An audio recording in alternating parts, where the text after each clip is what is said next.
ბატონო ავთო. რამ გადაგაწყვეტინათ რექტორის არჩევნებში მონაწილეობის მიღება?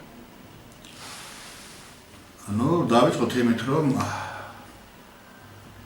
საკმაოდ დიდი ხანია მე რაც ამ უნივერსიტეტის თანამშრომელი გახლა ვარ და ჩემი პოზიცია როგორც ამ შემთხვევაში სპეციალისტის, როგორც ჩემი სპეციალობის პროფესიონალის ცხადია გამაჩნია ჩემი ხედვები, მაგრამ ამ მრავალი წლის განმავლობაში რაც მე უნივერსიტეტში ვარ, ცხადია ვარჩნევენ გარკვეულ პრობლემატიკას, რომელიც უნივერსიტეტშია და ზოგადად განათლების სისტემაში და ამიტომ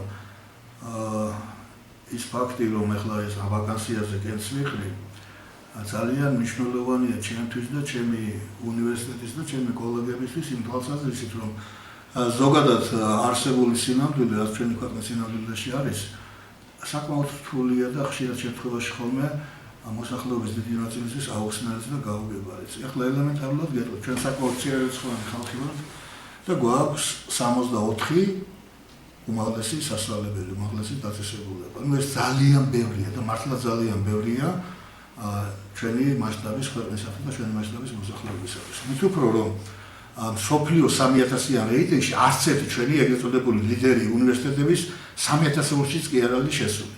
აქედან გამომდინარე, ახლა დღეს მეძიცით, რომ მედის განათლების რეფორმა და ამაზე ძალიან აქტიური მუშაობა და ძალიან მალე მოხდება საკმაოდ დიდი და მნიშვნელოვანი ცვლილებები. და ფაქტობრივად რა გამოდის, რომ როცა ლიდერი უნივერსიტეტებსაც გარკვეულწილად პრობლემატურია მათი მომავალი საქმიანობა და მომავალი ხედვები თუ პერსპექტივები, ცხადია აგივე რეგიონებიდან გამომდინარე და მათ შორის არჩევნს უნივერსიტეტს მაინც და მაინც დახენილი მდგომარეობა არ აქვს. ამიტომ რაღაც მოსაძებნია ის ნიშა, ის მიმართულება, რომელიც გადაარჩეს, არა თუ გადაარჩეს ჩვენს უნივერსიტეტს, არამედ მიუახლოვებს ეგრეთ წოდებულ დავარქვათ ამას ევროპული სტანდარტები განათლების სისტემაში და მისგან თითოეული გადადგმული ნაბიჯი ძალიან საშუალო და ძალიან მნიშვნელოვანია. ამიტომ მე ვთვლი შემოგარგო, რომ ის ჩემი პოზიცია, ჩემი სამოქმედო გეგმა და ჩემი ზოგადად კონცეფცია უნივერსიტეტის განვითარებისთვის ვფიქრობ, რომ მისაღები უნდა იყოს და აქედან გამომდინარე შემიძლია და მოდი ამას დავარქვათ ჯანსაღი ამბიცია და არა ის რაღაც თითიდან გამოწვეული, რომ ის სამოქმედო გეგმა, რომელიც მე წავუდგინე მემკვიდრე კომისიას და რომელიც შემდგომ რა თქმა უნდა განხილვის საგანი იქნება, არის იქ ჩამოყალიბებული ის დეტალები და ის ხედვა და ის მიმართულება, რომელიც მთლიანობაში და რომელმაც უნდა შეძლოს ჩვენი უნივერსიტეტის ხვალინდელი დღის უკვე წარმოჩენა. ბატონო ავთო, იქნებ მოკლედ გითხრათ თქვენი კონცეფციის სამ ძირითადი პრიორიტეტი. კი ბატონო, ერთი უმთავრესი პრიორიტეტი ახლა ეს ზოგადად ეს არის ფაკულტეტის დამოუკიდებლობა, ეგრეთ წოდებული მაქსიმალური ავტონომია, რომელმაც თვითონ უნდა გადაწყვიტოს თავისი განვითარების მომავალი გზა და ხედვები იმ სპეციალობებიდან გამომდინარე, რომელიც უშუალოდ ამ ფაკულტეტს ეხება. ეხლა შეიძლება ჩემო ერეკლე ნებისმიერ ფაკულტეტს მის ადმინისტრაციას მიაჩნდეს, ან ზოგადად უნივერსიტეტის ადმინისტრაციას, რომ ეს ძალიან პრესტიჟული სპეციალობაა და აქედან გამომდინარე აუცილებლად უნდა დავმეგოთ ჩვენგან, მაგრამ ჩვენ უნდა ვიფიქროთ რაზე, ბაზრის მოთხოვნაზე, რამდენად მოთხოვნადია ეს თქვენი სპეციალობა. აქედან გამომდინარე ის მთელი სპექტრი, რაც ამ თქვენი ფაკულტეტის სპეციალობებს შეეხება, უნდა იყოს გათვლილი ერთ უმთავრესზე, რომ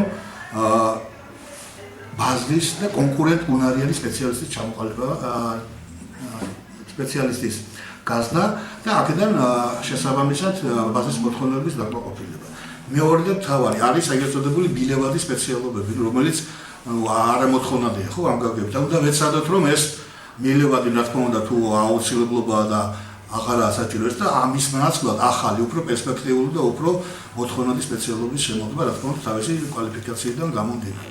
და ყველაზე მთავარი ერეკლე. მე მაინც გონია და ვფიქრობ, სწორად ვფიქრობ, დღეს ამ განათლების რეფორმიდან გამომდინარე და იმ ფორმებიდან და პოზიციიდან გამომდინარე, რომელიც ჩვენ გვაქვს, ძალიან ისევ აქტუალური ხდება მასწავლებლის პედაგოგის არა მარტო კვალიფიკაცია და ზოგადად მომზადება პედაგოგის. იმიტომ რომ სხვაგვარად წარმოუდგენელად ჩვენ თუ სკოლა არ გადავარჩით და სკოლას არ მივაწოდეთ კადრი ღირსეული და კვალიფიცირებული, ცხადია რომ შედეგი იქნება ძალიან უშედეგო და ფაქტობრივად ეს იქნება კატასტროფის თვალსაზრისით. ამიტომ დღეს პრობლემა დგას სკოლაში, მე ესეთი ცნობას მაქვს და ინფორმაცია, რომ რომელიღაც ერთ-ერთი სოფლის ფიზკულტურის მასწავლებელი ასწავლის ფიზიკას. თქვენ წარმოიდგინეთ რა შეიძლება მოხდეს და რა შემდგომ მოვლენებთან უნდა გქონდეს საქმე, ხო? ეხლა ჩვენ იგივე უნივერსიტეტში ეს რამდენიმე წელია პრობლემა გვაქვს მათემატიკასა და ფიზიკასთან დაკავშირებით და რატომ? იმიტომ რომ ჩვენ უბრალოდ აღარ ვანიჭებთ კვალიფიკაციას პედაგოგების. აი თუ ამას, ესე იგი, თან ახლა დაგეგმილია იგივე ამას უახლოეს მოგლა ხანში რომ უნდა შეიქმნას მასწავლებლის სახელი აქ ჩვენ უნივერსიტეტთან მიმართებაში. ცხადია რომ ახლა პრიორიტეტი მაინც უნდა გახდეს ერთ-ერთი პრიორიტეტი მასწავლებლობა. თუ ჩვენ ამას სწორად მოახერხებთ და ეს შესაბამის პროგრამულ უზრუნველყოფასაც გავაკეთებთ, ხო? აღმოჩნდება რომ ყველა ის პიროვნება, რომელიცაც სურს მასწავლებლობა, ცხადია მოვა ჩვენთან. ეს იქნება ერთ-ერთი გზა იმის რომ უნივერსიტეტის მომავალი კონდეს და პერსპექტივა კონდეს. ეს ეხება არა მარტო პედაგოგიურ მეცნიერებას, ამ განათლების მეცნიერებათა ფაკულტეტს. ნებისმიერ ფაკულტეტს, რომელსაც ამ მიმართულებით აქვს ხელები. და მეორე მთავარი და მნიშვნელოვანი კიდე გახლავთ ის რომ აქ ყველაფერს ცხადია ფინანსები ჭირდებოდა დიდი ფინანსები და ამიტომ უფრო გააქტიურებული უნდა იყოს ამ სხვადასხვა უცხოეთის ფონდებში თანამშრომლობა მოძიება სახსრების პროექტის დაფინანსება და ასე შემდეგ. ანუ ფინანსური უზრუნველყოფა ამ თვალსაზრისით. და ნუ მესამე კიდე ერთ-ერთი უმთავრესი შესაბამისი პროფესორის და თანამშრომლების ზოგადად კვალიფიკაციის განუხრელი განახლება და სრულიად მთელი მოცულობრივი უნივერსიტეტის მასშტაბით აი იმ უმთავრესი რომ შე თუ არ ყავს კვალიფიციური პედაგოგი და კვალიფიციური განათლებული ცხადია რომ სტუდენტის ვერ იქნება შესაძლებელი. ამიტომ საჭიროა ვარა ტრენინგებში მონაწილეობა, კვალიფიკაციის ამაღლება, ასე და ასე შემდგომ, რომელიც მოითხოვს ფინანსებს. და ამ ფინანსების მოძიების მე გარკვეული გზა და ხედვების გამარჯვება. ბატონო ათო, როგორ ფიქრობთ თუ იმ შემთხვევაში თუ თქვენ გახდებით უნივერსიტეტის რექტორი გაატარებთ თუ არა საკადრო ცვლილებებს, თუნდაც ადმინისტრაციაში ან თუნდაც პროფესიულ მასწავლებლებში? ნუ ახლა ეს იდეა ფიქსი რომ საკადრო ცვლილებები უნდა გავატარო და ეს უნდა გაუშვეს მოხდეს ცხადია ეს იქნება რეორგანიზაცია აუცილებელია უნივერსიტეტში და არა მარტო უნივერსიტეტში ზოგადად განათლების სისტემაში ეს ამის აუცილებლობა არის და ცხადია მოხდება რეორგანიზაცია და ის სტრუქტურები რომელიც აშკარად უნივერსიტეტის ხვალინებს დღეს უნდა წავიდა და მისი მუშაობა ამ მიზნით უნდა იყოს წარმოდგენილი და მემართული. ცხადია უმთავრესი ვექტორი აქეთ უნდა იყოს.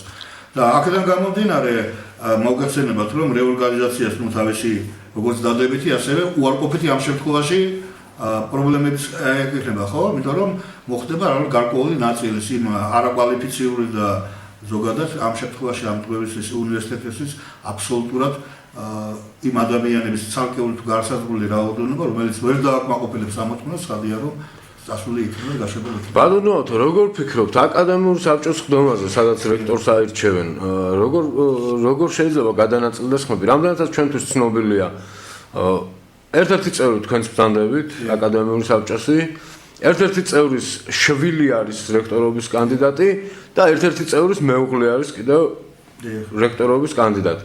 აკადემიურ საბჭოში არის სულ 5 წევრი. იმ შემთხვევაში თუ თქვენსავე საკუთარ თავს მისცემთ ხმას, მამა შვილს მისცემს ხმას, ხოლო მეუღლეს, რამდენი ხანი, რამდენი ტური შეიძლება დაინიშნოს რექტორობის არჩევნების? გეტყვით, ჩემო კარგო, არც ერთი ტური არ დაინიშნება, პირველივე ტურში გადაწყდება ყველაფერი და რატომ?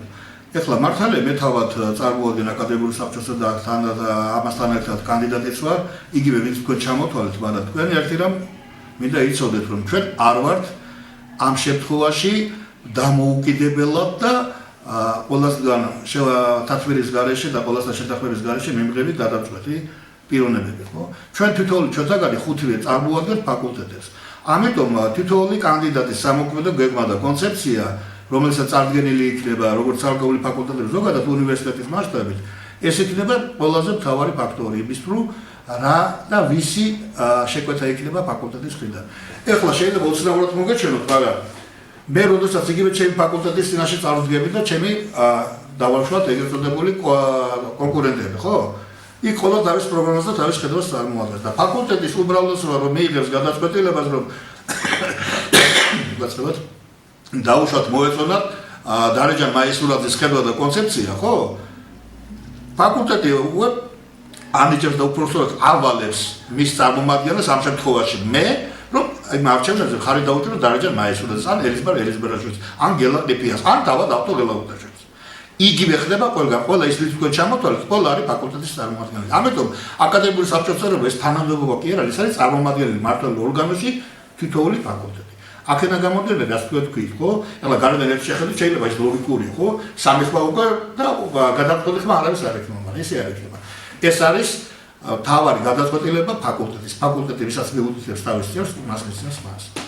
ასე რომ არ გაგიკვირდეთ, რომ შეიძლება ავტოღელავუტაშვილმა ამ შემთხვევაში თუ ფაკულტეტის ეს გადაწყვეტილება